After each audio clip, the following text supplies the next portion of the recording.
welcome to another Garage Time with Goody.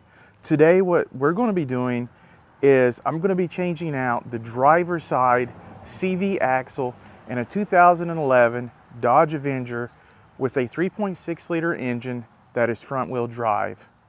Well, let's get to it. Okay, what I'm doing is I'm jacking up the car so that the front wheel on the passenger side is about 2 inches off the ground.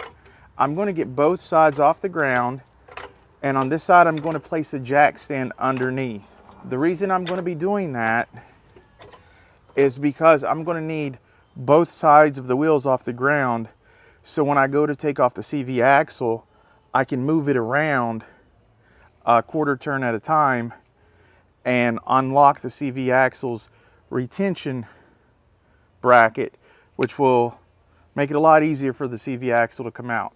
I'll show you later on in the video what I'm talking about. Okay, got to get this off the ground.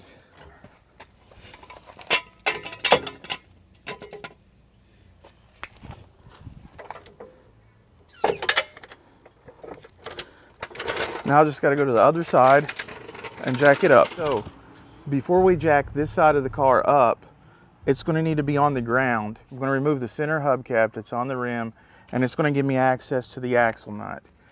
And the car being on the ground is going to make sure that the wheel doesn't move and give me the torque I need to break loose that axle nut. So you just take a flathead screwdriver and you pry the center cap out, and it just comes right off. Then that will give you access to this axle nut. I'm then going to use a cordless impact that has a socket of 1 1/4 or 32 millimeters. That is the size of the axle nut.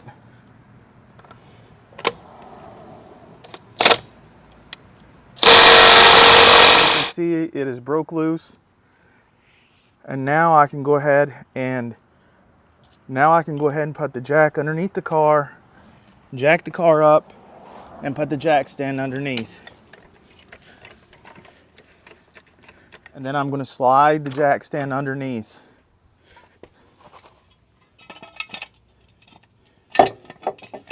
Okay, next I'm getting a 3-inch extension, which you don't really need, but you do need the 19 millimeter socket.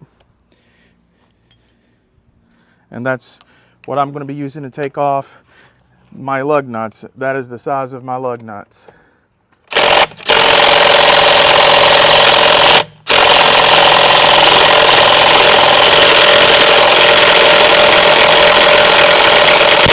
Once you get the lug nuts off, you're going to want to see if this tire is loose enough to come off. If it's not, you can give it a hit at 12, 3, 6, and 9, just until it breaks loose. But this one's already loose, so it's just going to come right off.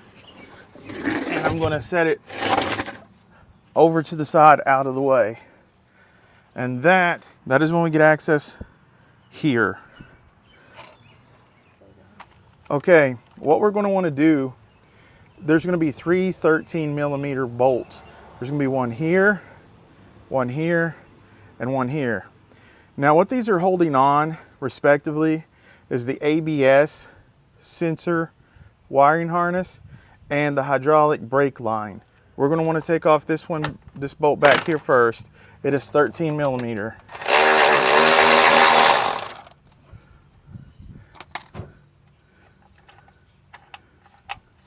And what this does, it removes these brackets and makes it where there is more slack in the lines, so it won't stretch or become damaged.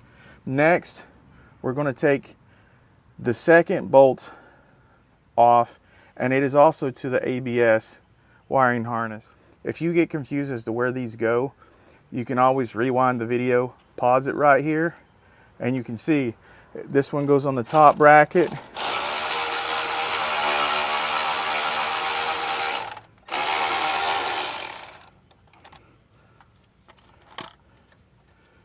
This goes on the top,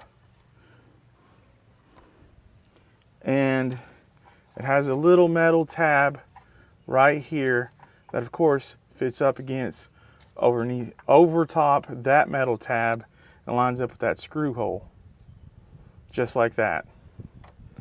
Anyways, I'm going to go ahead and remove the last bolt, and that goes to the hydraulic brake line. Just back it on out.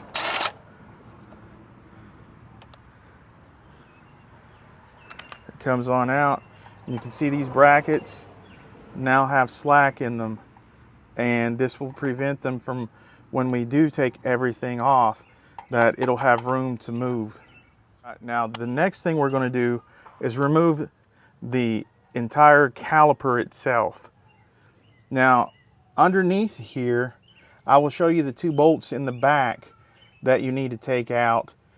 In this particular car, there's going to be two 19 millimeters in the back. But since we're taking the whole caliper off, back here, closer to the CV axle, this is the CV axle boot, you'll have this bolt and this bolt, and that will remove the whole caliper.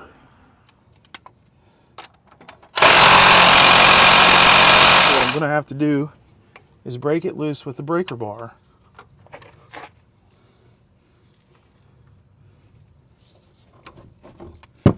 Okay, broke that loose with the breaker bar, and I'm going to continue to take it out with the impact gun now. Now what you're going to want to do is you're going to want to hold this caliper assembly up, because when the last bolt comes out, it's going to want to fall down. You don't want it to fall down because it could stretch that brake line.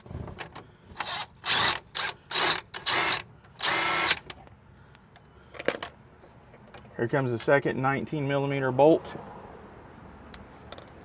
And then I'm just going to pull straight back. Might even have to wiggle just a little bit, and it'll come right on out of there.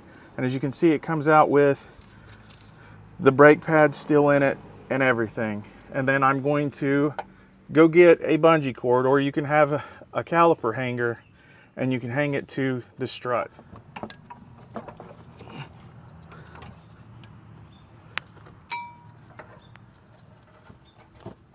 With this hanging up now with the bungee cord, I now have room to work.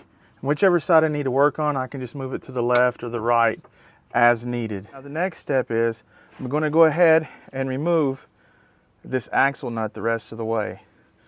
It's already really loose, so I can just remove it by hand. I'm going to set that axle nut to the side. Now, right here, you want to see, this is your rotor, and you want to see if it's seized on or stuck on there. And if it is, you can just hit in between these lug studs with about 5 pounds of force in between the lugs, and you know, rust may come out, but eventually it will break loose and come on out of there. But it feels like this one's already loose, and it's just going to pull on off just like that to the side. And then now we're going to have access to this wheel bearing and this wheel knuckle. In the next step, what we're going to be doing is we're going to make sure that the shaft of the CV axle is not seized into the spline, that it's ready to be pushed back for when we take this wheel knuckle off. So I can already just push on it and see that it's loose. But if it's not, here in the middle, this CV axle shaft has an indentation where you can put a punch in, just like so, and you can tap it with a hammer.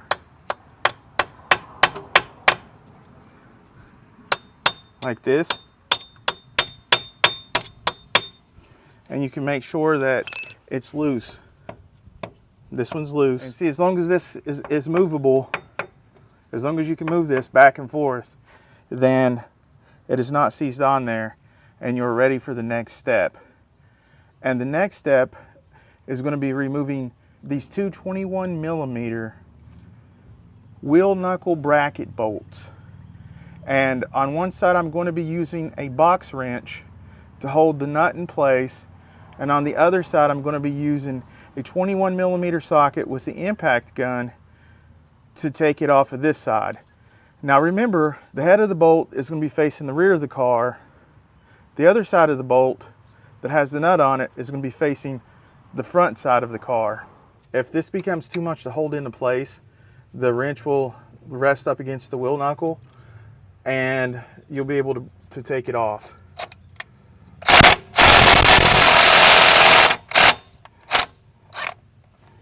Okay, that one is loose. We're gonna move this out of the way just a little bit. We're gonna back this one on out.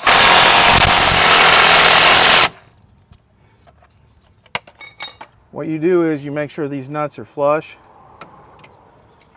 and then you give them a little tap so that these 21mm wheel knuckle bracket bolts will come on out. So I'm going to go ahead and take off the bottom one first.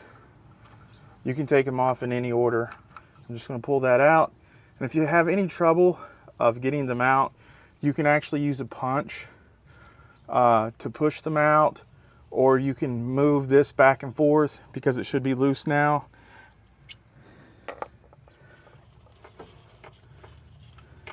I'm just going to tap it with a regular hammer, just like that, and it's going to come on out. Now once that is done, you can go ahead and pull this forward, wiggle it a little bit. This is going to come down. As you can see, the control arm is going to rest downward, and then you will see the axle. So once the control arm lowers, and I'm going to push this to the right toward the tie rod, and I'm just going to be careful taking it out with the splines, but it should have clearance now to come right on out of there, just like that. And once you have it out of the wheel knuckle, I am now ready to go underneath. And on the driver's side here, you need to use a pry bar or something like a pry bar, because I'm going to line up this little retainer pin by a quarter turn at a time, and I'm going to be taking a pry bar and prying it loose from where it inserts into the differential and the transmission. This is my pry bar, and I've got it right behind the metal bell housing of the axle.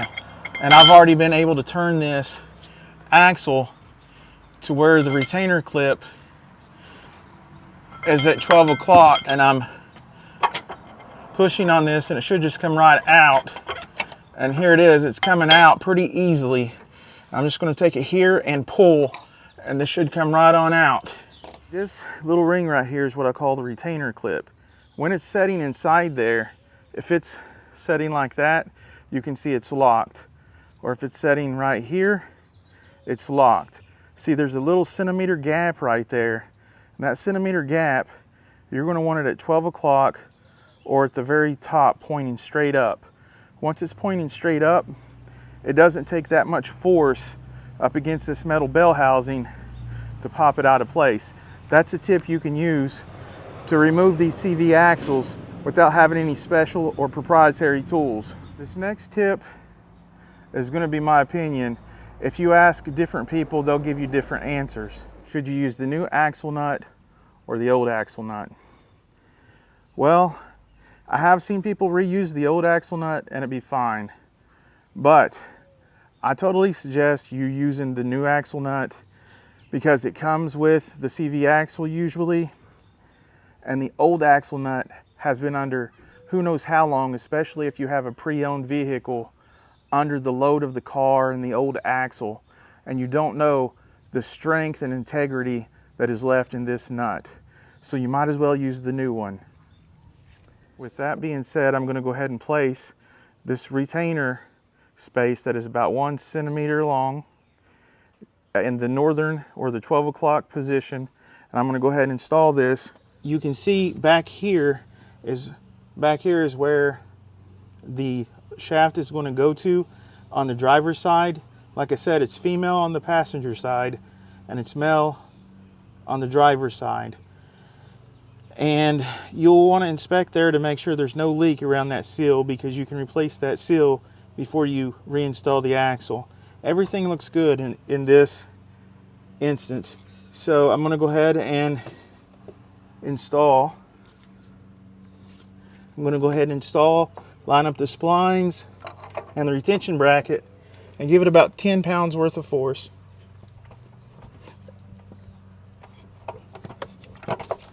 Until you feel it until you can feel it clip and go up flush against the transmission. Then I'm just going to slightly turn the axle quarter turn to the right to make sure it's locked into place. And as you can see there, the axle is now locked into place. Now what we want to do is grab this axle by the bell housing, and be careful when you insert these splines, but just turn it inward a little bit. You should have plenty of clearance. Line these splines up with this wheel knuckle and this wheel bearing until it snaps into place. And then you'll put this wheel knuckle into this wheel knuckle bracket. You can move this up and down and adjust it as you need to. If you have a problem with these bolts going in, you can move it this up, back, or left or right. Now I'm going to go ahead and start the nuts on here by hand. Again, just make sure that you watch the ABS brake line and the hydraulic brake line.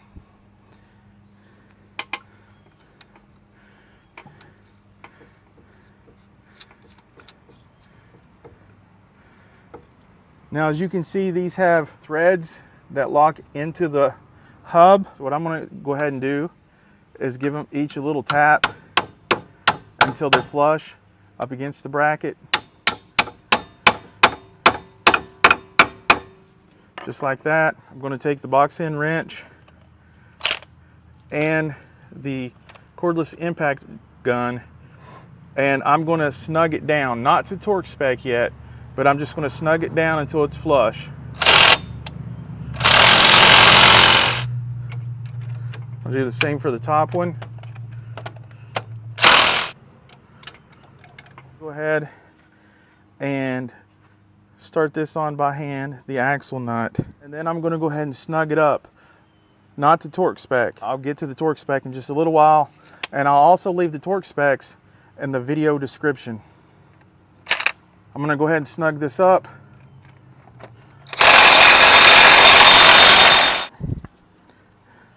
Okay, now that I have snugged the axle nut down, I'm going to put on the rotor. I'm now going to take the caliper bracket off of the bungee cord so that I can reattach it to the wheel knuckle.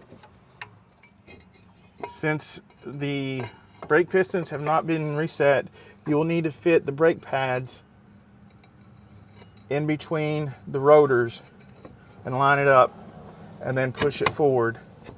Once you push it forward, you will line it up to where the two 19mm bolts go. We're doing this since we don't have to change the brakes. What I'm going to do now is I'm going to tighten down these two 19mm caliper bracket bolts. And I'm just going to snug them down. Once you snug those down, what I'm going to do next is I'm going to tighten these brake line brackets back down. First bracket I'm going to put back is to the ABS bracket. It has this metal tab right here. It's going to go up against the car body, and we are going to place the 13mm bolt right here. I'm just going to get it started by hand a little bit, and then I'm going to go ahead and snug it down with my impact gun. Barely, don't tighten it down too tight, like that. Next, we're going to take the bracket that goes to the hydraulic brake hose, and it's going to go on this little metal tab that's hanging off of the wheel knuckle bracket mount. It goes right here and it lines up. Take a 13mm bolt. We're going to get it started here, and again, just snug it up. And then there should be the last one.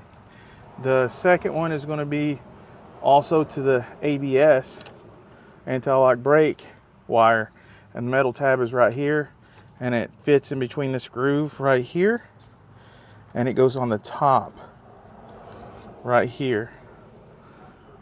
And I'm just going to go ahead and get that 13mm bolt started in there.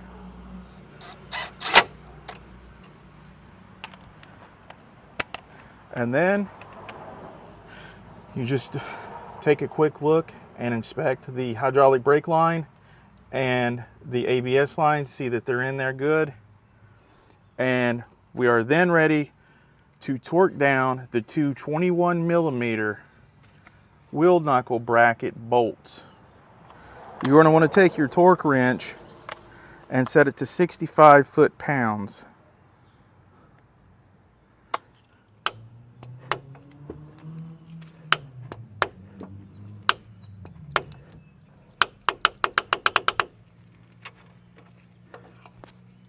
All right, time for the top, 65 foot-pounds also.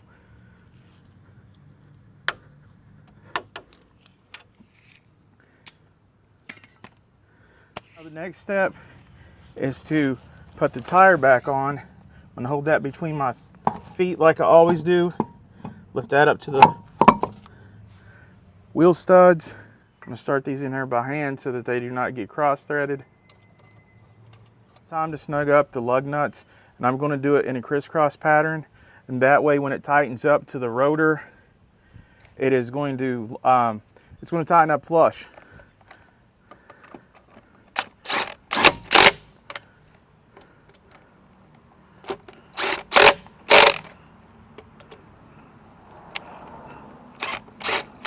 The next step is I'm going to take out the jack stands on each side. I'm going to take it from the driver's side first, since the jack is already over here. I'm gonna let this down. Then I'm gonna go to the passenger side.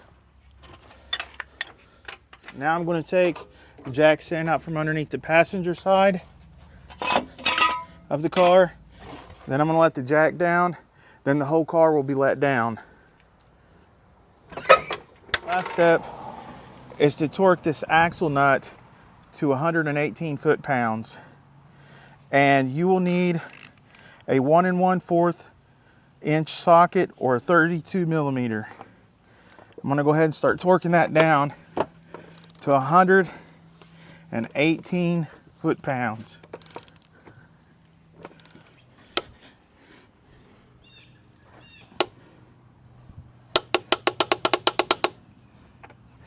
Okay, with that being torqued down to 118 foot-pounds, there's one last step, and that is to put the center cap back into the center of the wheel hub and give it one tap, and then it's on. And that is how you change the CV axle on the driver's side of a 2011 3.6 liter Dodge Avenger. Thank you for joining me today on another Garage Time with Goody. Hopefully these videos help you. If they do, please don't forget to smash the like button.